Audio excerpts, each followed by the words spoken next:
Hello, my name is Larry Kortuem, and I'm part of the team that is researching a beam turned into the University of Minnesota by John F. Maher in the early 1880s.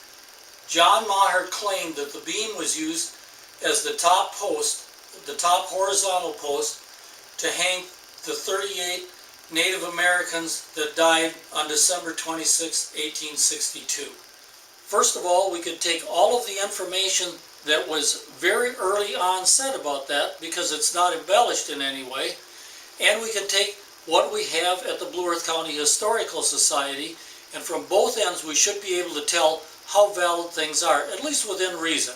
So, first of all, we will take an article written December 20th, 1862. This article was written from a guy who was there just as they started to build the gallows. Now you have to remember that Lincoln has already given them one setback dates for building the gallows because they couldn't get enough rope together, and now it has come within 5 to 6 days of the actual event and they don't have anything going. So here's what's written in the Mankato record, December 20th, 1862. The military authorities are now busy making preparation for the approaching execution. The gallows is in the course of erection on the levee opposite the present Indian quarters. It is to be in the form of a diamond 24 feet square, arranged so as to hang 10 prisoners at each corner, 40 in all. A square will be formed around the gallows by the military, and the citizens and visitors are requested to occupy the sandbar on the river side from which the best view can be had. So, we can tell something about what the author is seeing.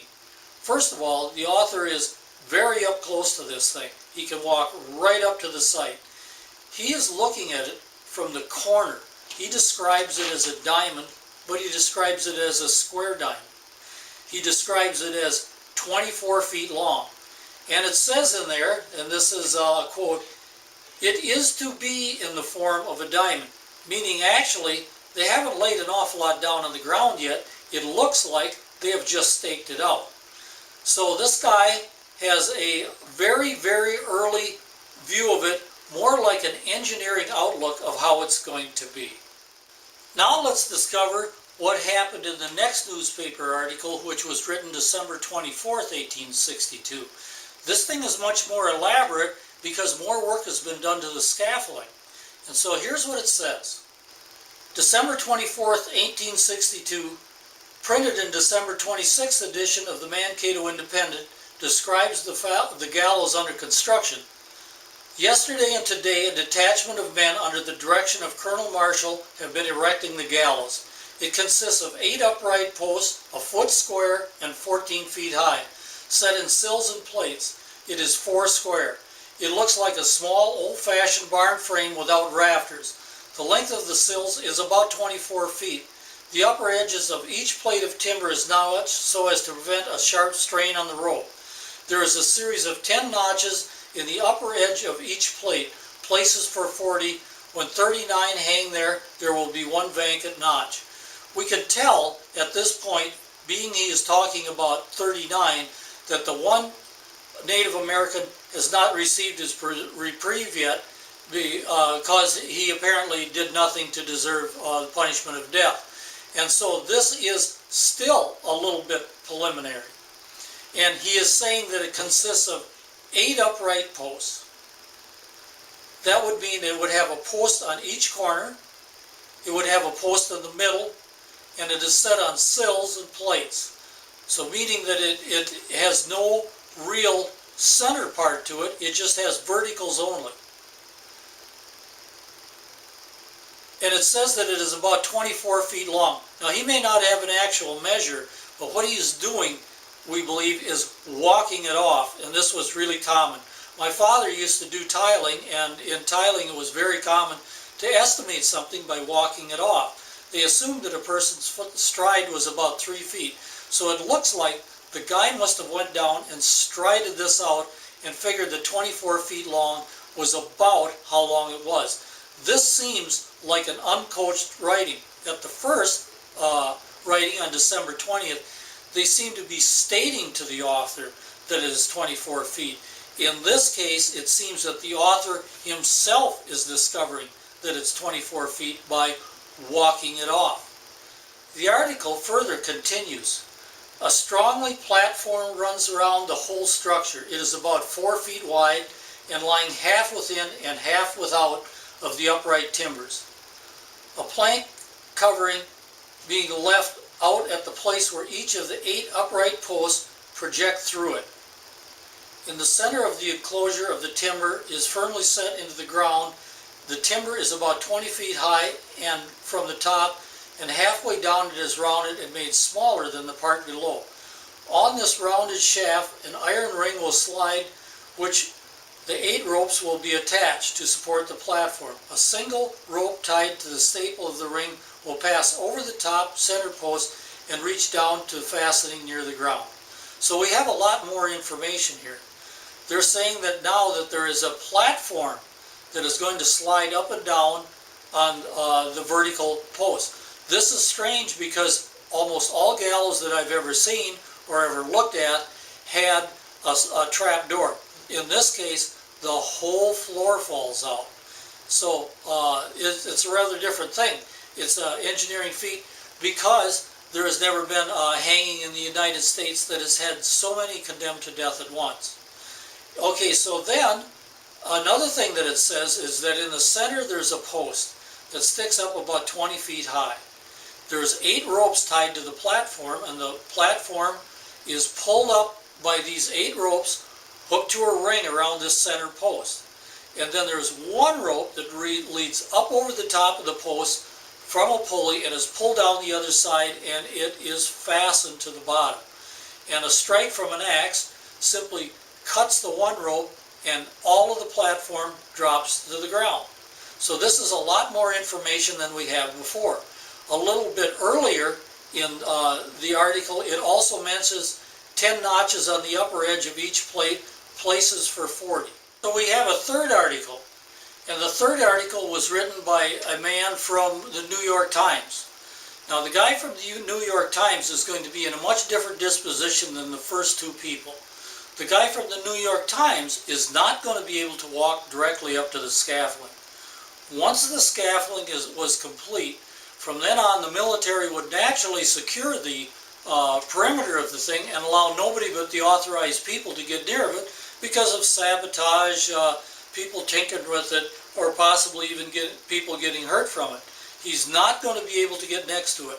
So if the best place to view it is the levee, I would say from the looks of this article that's written, he is on the levee. Let me read it. The scaffold, the instrument upon which the extreme sentence of the law is to be performed, was constructed in a very simple yet ingenious manner. It was erected on the main street directly opposite the jail and between it and the river.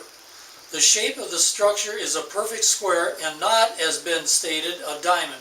The cause of the latter error being made because the sides of the structure was not parallel with the front line of the jail, but being built on an oblique across the roadway presented a point of angle to both the river and the jail.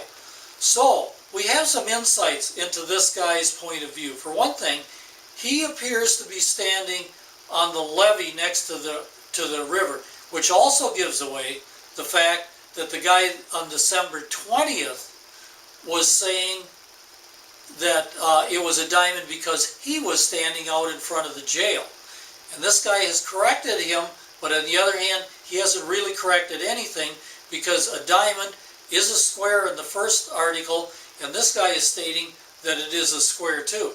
Let's read on a little bit more and see how many consistent statements we can find.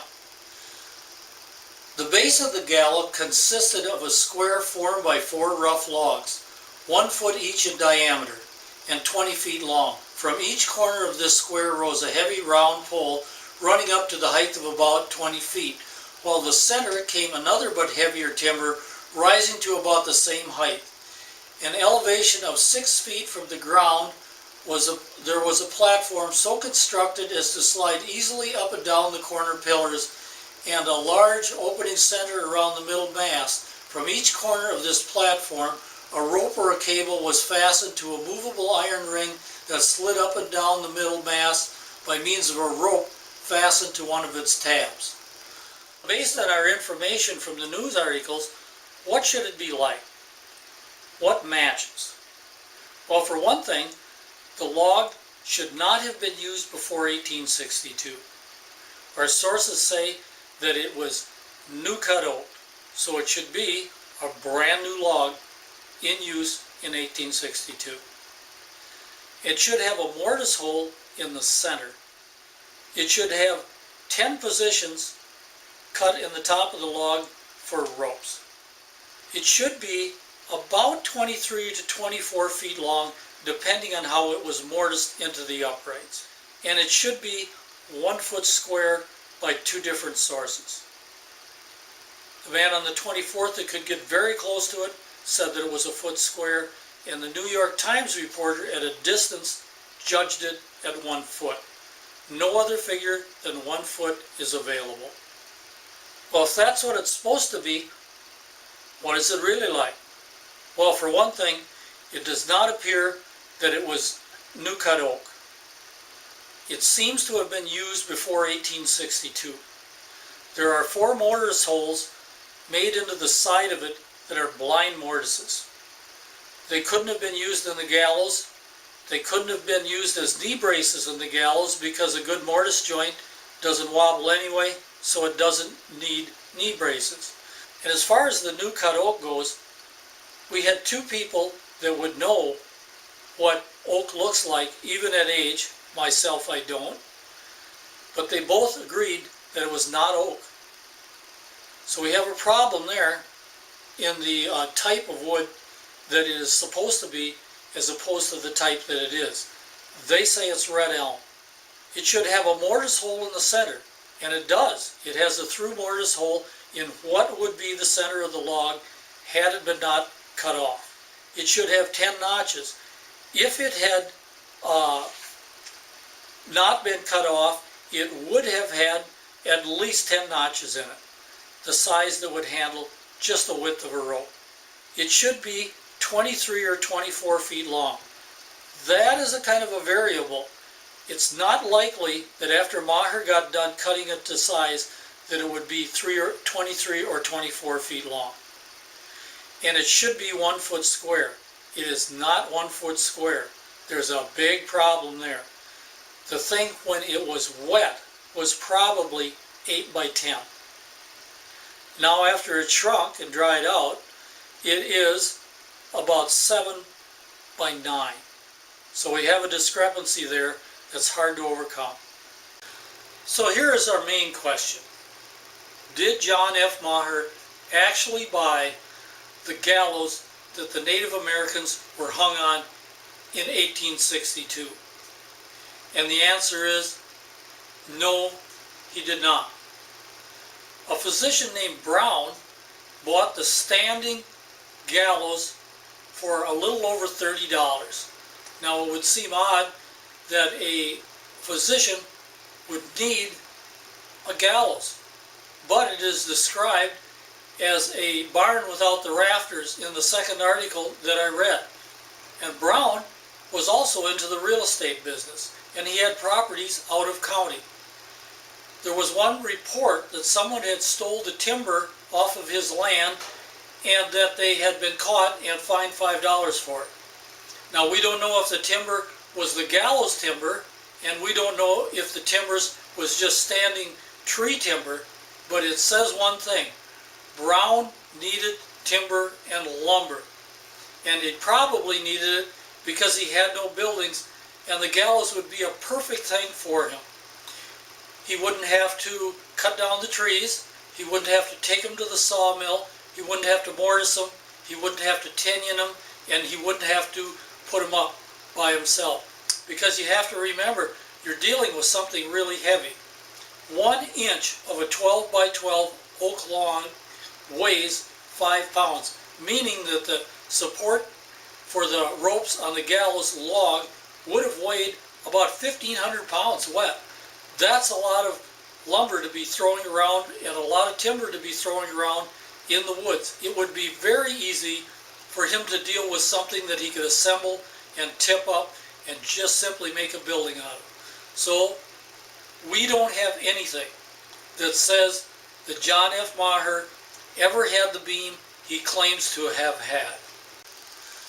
Another interesting claim is that John Maher says that the beam is real only about a week after Dr. Brown dies. Dr. Brown is the only one that could call Maher a liar or say that he is untruthful, and he is now dead. Also, the beam was bought at a military auction in 1864.